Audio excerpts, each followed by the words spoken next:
Welcome, curious minds, and thanks for joining us here at the Urban Herald team for another deep dive. Today, we're heading to, well, one of the most stunning cities on Earth, Venice, the floating city, gondolas, romance. It's iconic. But beneath that beautiful surface, there's a really urgent environmental crisis playing out. Venice is sinking. And look, this isn't just about those occasional high tides anymore, the aqua alto we sometimes hear about. It's become an emergency. It genuinely threatens to turn this incredible place into, well, just a memory under the waves. So our mission today, as part of the Urban Herald team, is to really pull out the key insights from all the research, all our sources. We want to help you understand the complex forces involved here and maybe get a grasp on what could be the final chapter for, one of humanity's most amazing urban creations. The numbers alone are pretty stark, aren't they? They really are. If you look at the population back in 1951, you had around 175,000 residents. Today, it's fewer than 48,000. That's a massive drop. Wow. And the water levels. Relative to the city's foundations, they've risen by over a meter since 1900. A whole meter. That's huge. And researchers are projecting what parts could be permanently underwater? Yes, Italian researchers are projecting that by 2150, places like, the famous Piazza San Marco could be under 70 centimeters of water. Permanently. Permanently. That's hard to even imagine. This urgency, it was a big focus at the 2025 Venice Climate Week, right? Absolutely. It dominated the discussions. And we found this quote from a lifelong Venetian, Maria Rossi, in our sources. She said, "It's a constant worry, a shadow over our daily lives. How long can we truly fight the sea?" That really brings the human side home, doesn't it? It absolutely does. Yeah. And digging into why Venice is so vulnerable, it's not just one thing. It's this complex, almost tragic combination of two forces working together. You've got natural subsidence, the ground literally settling, and then you have global sea level rise pushing the water up. It's a double whammy. Right, so the city's sinking and the sea's rising at the same time. Exactly. And the science gives us pretty precise numbers now. Venice itself sinks about 1 to 2 millimeters a year, just from natural geological stuff. Meanwhile, the Adriatic sea level is rising about 2.76 millimeters annually. So you add those together. You get nearly 5 millimeters of relative water level rise every single year. Doesn't sound like much, maybe, but think about it. It adds up fast. That's like a handspan every decade, you said. Precisely. It's this slow, creeping flood that just keeps compounding. It's amazing the city was ever built there in the first place. How did they manage it? It was incredibly ingenious for its time. They built it on literally millions of wooden piles. Wooden piles in the water. Wouldn't they just rot? You'd think so, but they drove them about 4 meters down into the mud, hitting more solid sediment. And the key thing was the conditions down there were anaerobic, basically. No oxygen. Ah, okay, so no oxygen means no decay for the wood. Right, it preserved the wood, and this system actually lasted for over 1,000 years. It's quite remarkable. But even that amazing system had its limits, I guess. It did. The city was always going to settle a bit under its own weight. But the real problem, the thing that turned it into a crisis, was the acceleration. Acceleration from what? Well, both natural processes and, crucially, human actions, especially in the 20th century. Between 1950 and 2000, that's when Venice saw its most dramatic sinking water levels rose about 67 centimeters relative to the city in just 50 years. And that lines up with? It lines up directly with major industrial development nearby, massive groundwater pumping, and the beginnings of climate change impacts starting to show up. Okay, so let's break down those causes. You mentioned natural factors first. Yeah, the geology sets the baseline vulnerability. There's the natural compaction of the Holocene sediments under the lagoon. These are relatively young geological layers that just naturally compress over time. That accounts for maybe 0.5 to 1 millimeter of sinking per year. Okay, so that's just the ground settling naturally. Right. And then there's plate tectonics. Venice sits on what's called the Adriatic microplate. This plate is slowly sliding underneath the Apennine Mountains as the larger African and Eurasian plates push together. And that pushes Venice down. Effectively, yes. Yeah. It adds another 0.7 to 1 millimeter per year of subsidence.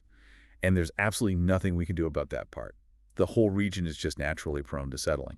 Okay, so nature sets the stage, but then humans really cranked up the speed. That's exactly it.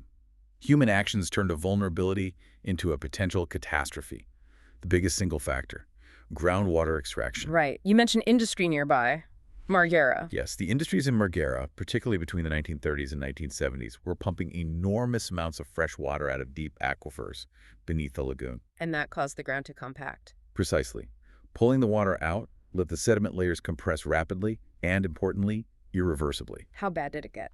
At its peak in the 1960s, Venice was sinking maybe 5 to 10 millimeters per year. 10 times the natural rate. Yeah, almost 10 times. Hmm. This pumping lowered the water table by as much as 50 meters in some places and caused about 12 centimeters of total subsidence just from that activity alone before they finally banned it in 1973. Wow. A self-inflicted wound, really. You could certainly see it that way. And it wasn't just the pumping. Think about the sheer weight of the city itself. Centuries of building with millions of tons of heavy stone and brick constantly pressing down. Hmm. Plus, altering the lagoon itself, dredging deep channels for big ships, the constant waves from motorboats eroding foundations, that all disrupts the natural balance too. Okay, so we've got natural sinking, we've got the massive impact of groundwater pumping, the weight of the city, and then climate change comes into the picture. Right. Climate change is the ultimate threat multiplier here. It adds this huge global dimension that's really hard to tackle locally. We're talking mainly about sea level rise. Yes, driven by melting ice sheets and thermal expansion, warmer water just takes up more space. Yeah. This affects the whole Mediterranean, obviously. And the projections are pretty worrying. They are. Even moderate scenarios suggest another 28 to 76 centimeters of sea level rise for Venice by 2100. If global emissions stay high, it could easily be over a meter. A meter on top of the sinking that's already happening. Exactly. But climate change isn't just about raising the average sea level slowly. It's also making the extreme events, the acqua alta, worse. How so? Well, changing climate patterns seem to be altering atmospheric circulation. This can lead to more frequent and more intense storm systems in the region. These storms drive those exceptional high tides further into the lagoon, so you get higher highs more often. And you mentioned salt concentration too. Yeah, higher temperatures mean more evaporation, which can concentrate the salt in the lagoon water, especially during dry periods or when barriers are closed, and that increased salinity. Well, it worsens the damage to the buildings.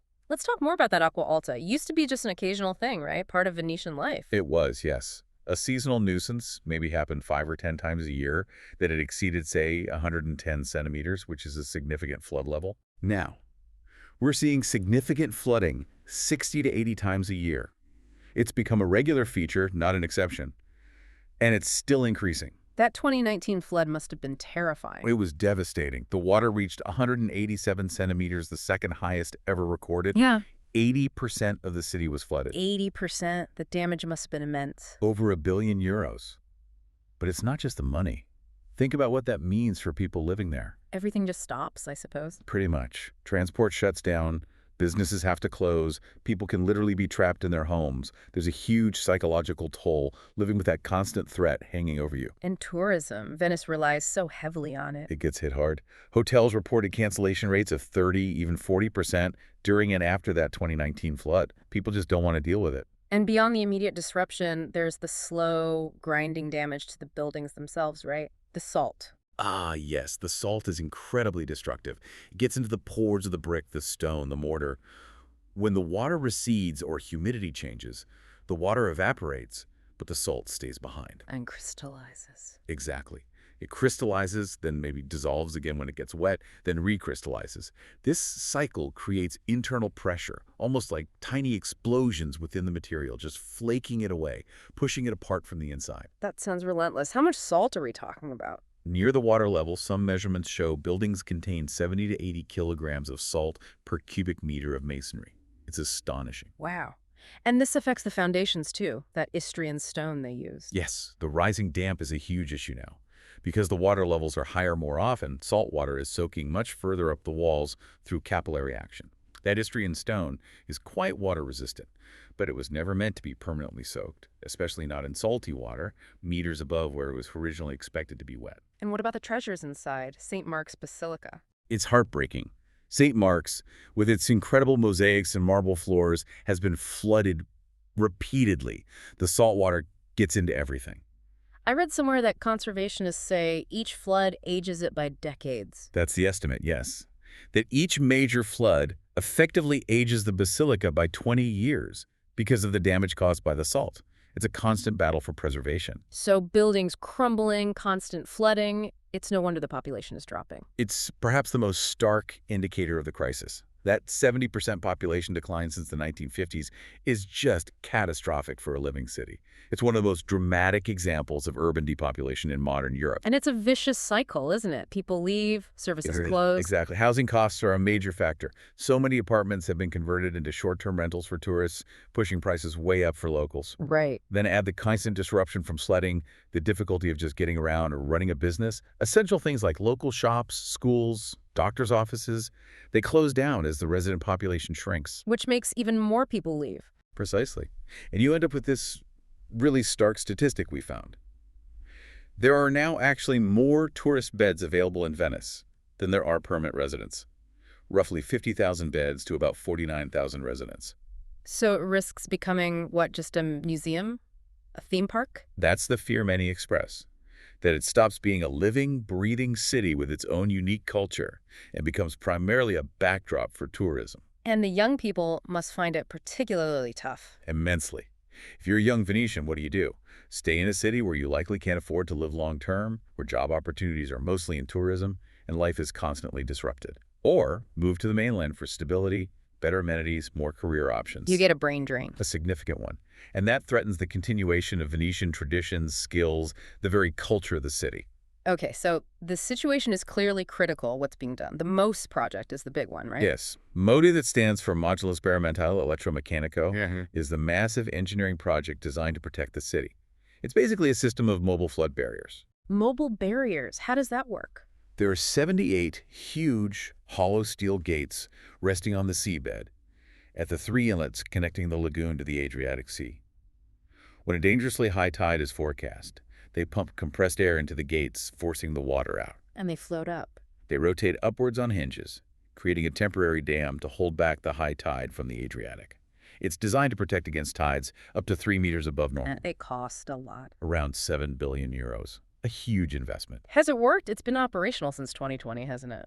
It has had successes, yes. It's definitely prevented a number of potentially damaging floods since it started operating fully.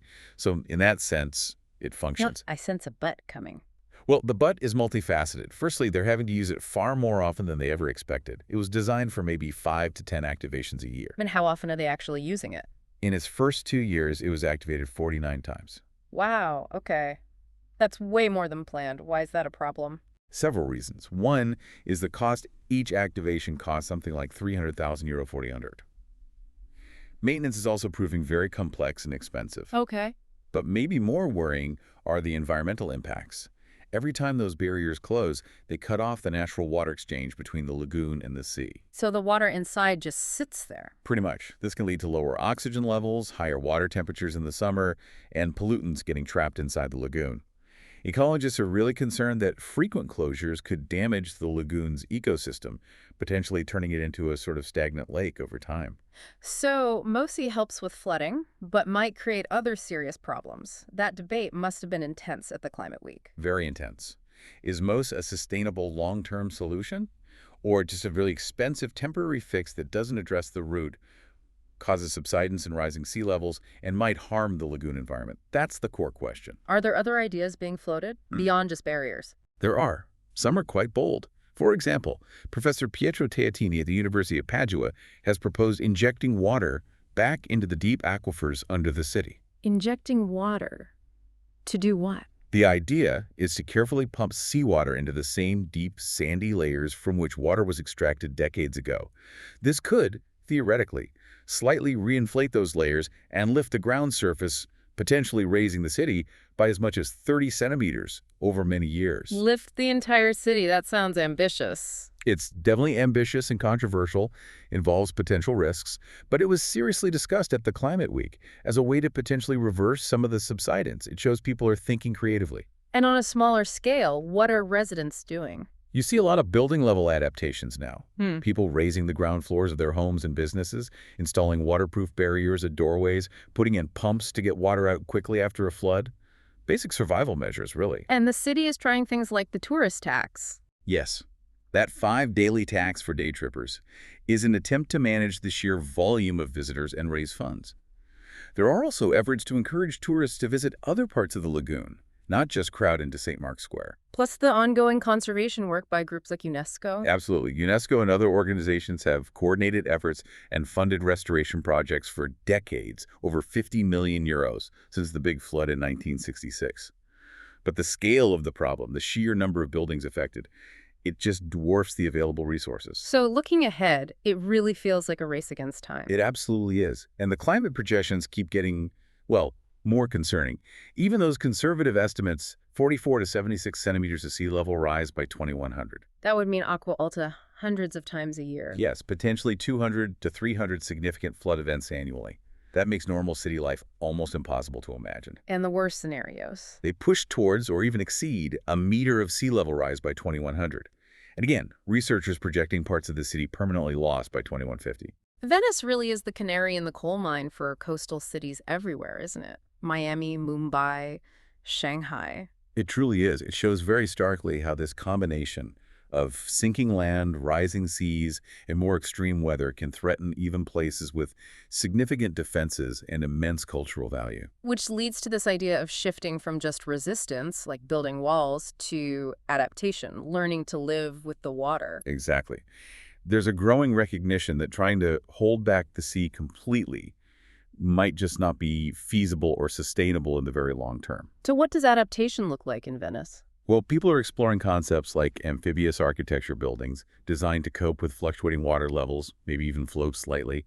There are even ideas about creating new floating neighborhoods that could adapt. Wow. There's also the difficult discussion about selective protection. Do you focus all resources on saving the absolute core historical areas, St. Mark's, Rialto, and maybe accept that other, less critical areas might have to adapt differently, perhaps even be partially abandoned to the water over time? That sounds incredibly difficult, choosing what to save. It involves heartbreaking choices, Yeah. but it's part of the adaptation discussion. And alongside that, trying to bring people back, stabilize a population. Yes, efforts to make it more viable for Venetians, especially young families, to stay. Things like subsidized housing, better internet for remote work, trying to diversify the economy beyond just tourism, trying to keep the city alive culturally. Because ultimately, Venice's fate matters beyond just Venice, doesn't it? It feels symbolic. Hugely symbolic. Yeah. It's a test case for our ingenuity, our willingness to cooperate internationally, our commitment to protecting shared cultural heritage in the face of, well, challenges we've largely created ourselves through climate change. And the economic loss would be immense, too. Staggering. Just tourism brings in about 2.6 billion euros a year for Italy. Yeah. But the cultural value, as a UNESCO World Heritage Site, that's priceless. Losing Venice would be an irreplaceable loss for the entire world. So Venice is at this critical point. Preserve or transform, resist or adapt. That really sums up the crossroads it's at. This city has faced down empires, plagues, economic collapses. But this challenge, climate change combined with its inherent vulnerabilities, is perhaps its greatest ever test. What's the time frame? How long does Venice have? Many experts believe the next couple of decades are absolutely crucial. If global action on climate change ramps up significantly, and if Venice can successfully implement smart adaptation strategies, maybe integrating MOS with other solutions, then perhaps this extraordinary city can find a way to coexist with the rising water. But if not? If emissions continue unchecked and sea levels rise as projected in the higher scenarios, even MOS might eventually be overwhelmed or have to be closed so often it drastically changes the lagoon. The future becomes very uncertain. Venice has survived so much history. Barbarian invasions, plagues, wars, collapses. The big question now is, can it survive climate change? And maybe more importantly, what does its struggle tell us about the future facing countless other coastal communities, other historical treasures all around our rapidly changing world? The answer, whatever it turns out to be, will surely echo far beyond the Venetian lagoon. Thank you for joining us at the Urban Herald for this deep dive. It certainly gives us all a lot to think about. Please do consider the implications and stay informed.